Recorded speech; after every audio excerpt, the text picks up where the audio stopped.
Благодаря. Господица Тушева Маринела има збор. Повелете. Благодарам, почитувам председателя, почитувани колеги, пратеници, заменик министер. Имаше најостра реакција на коментарот на колегата Велјановски во дело дека ќе станеме најобразована нација, ама со најголем број на неписмени образовани луѓе. Јас тој негов коментар ќе го подкрепам со податок кој што потекнува од Светскиот економски форум, од извештајот за глобалната конкурентност.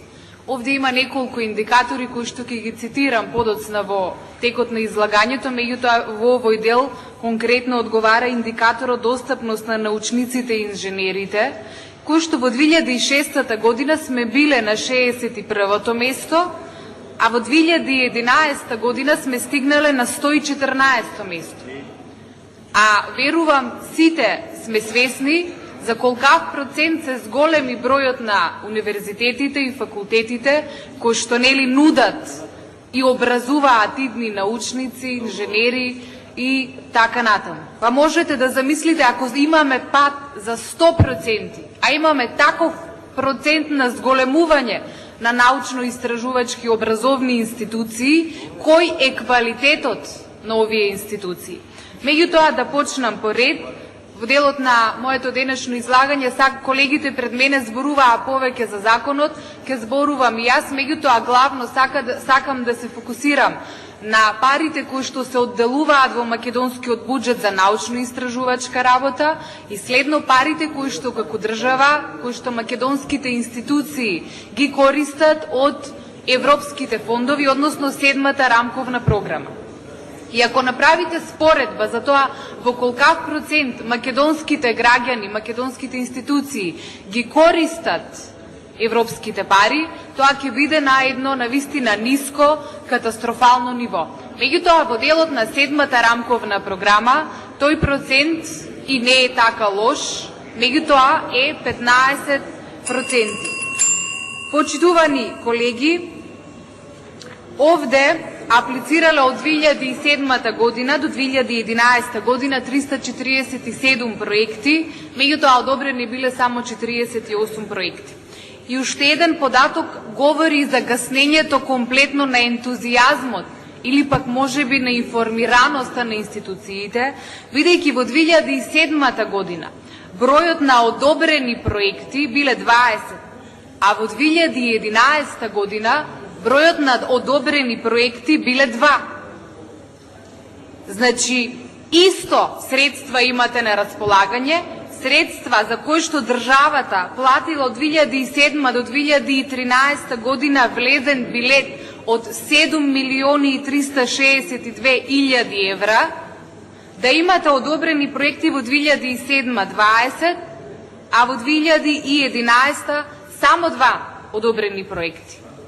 Тоа е навистина симптоматично, особено ако се знае дека, например, исто така кратењата во делот на средства за наука доживуваат комплетно, односно во континуитет се кратат.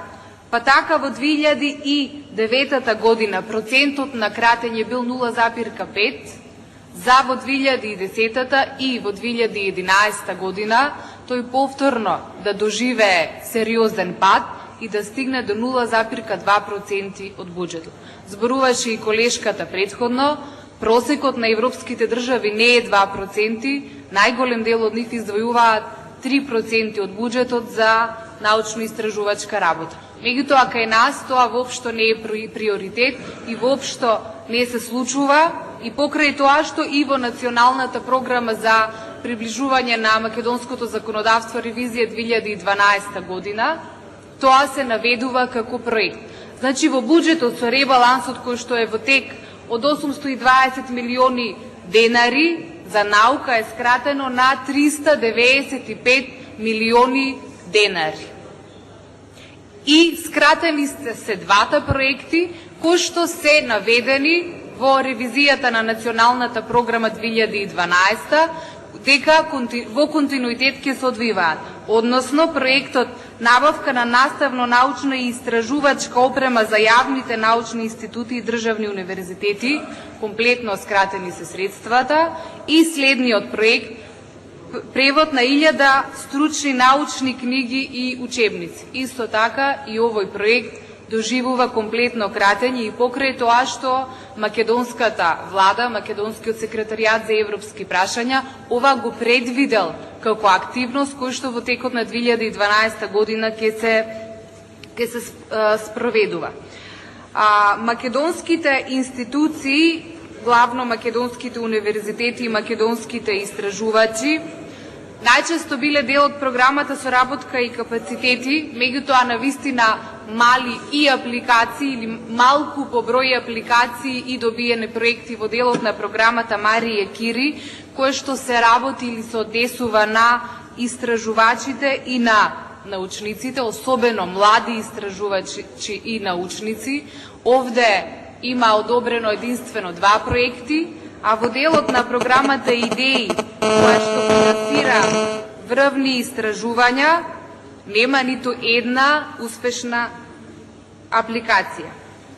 Следна работа, односно на што најчесто се однесуваат македонските проекти, која што е индикатор за алармантно ниското учество на македонските средства одвоени од државниот буџет, е тоа што најчесто овие барања се однесувале на основна научно-истражувачка инфраструктура.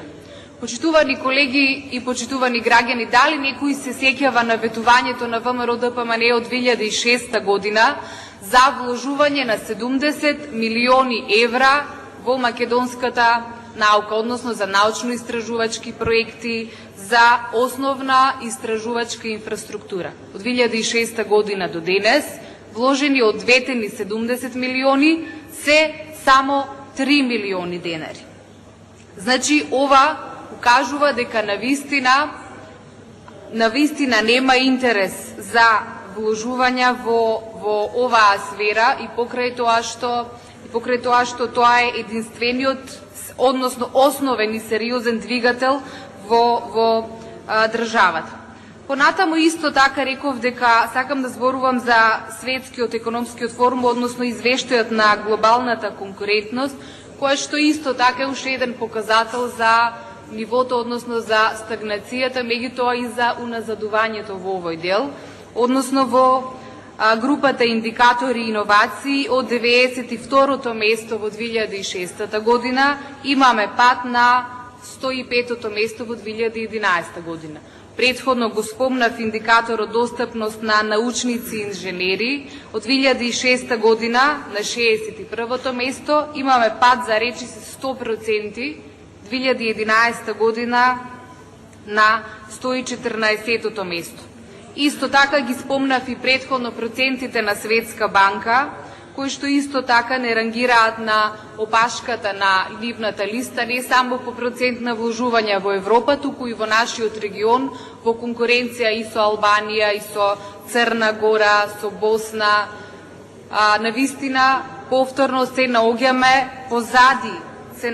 позади овие држави. Сметам дека редно време е да се престане со единствено декларативни заложби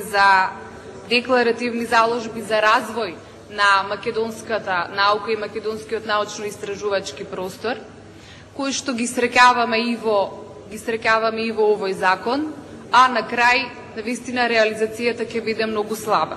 Па така и покрај целата дебата која што еве привршува, се уште не добивме одговор од кога ќе биде достапна базата на податоци за научно-истражувачките трудови. Значи, таа ќе им биде достапна, како што зборуваа предходно колегите, единствено на оние кои што носат одлуки, оние кои што или политичарите, кои што и впрочем и во голем дел и ги злоупотребуваат овие, би можеле да ги злоупотребат овие податоци, бидејќи и самите во голем дел можеби и имаат плагиат трудови. Имавме прилика да видиме како македонски министри, директори на институции и покрај тоа што и поминале 10 години, 15 години од нивно дипломирање, дури се директори како например Весна Хорватовиќ станува магистер, воедно и асистент и директор на Биро за развој на образование, и Бети Канчевска и министер, меѓутоа и докторира.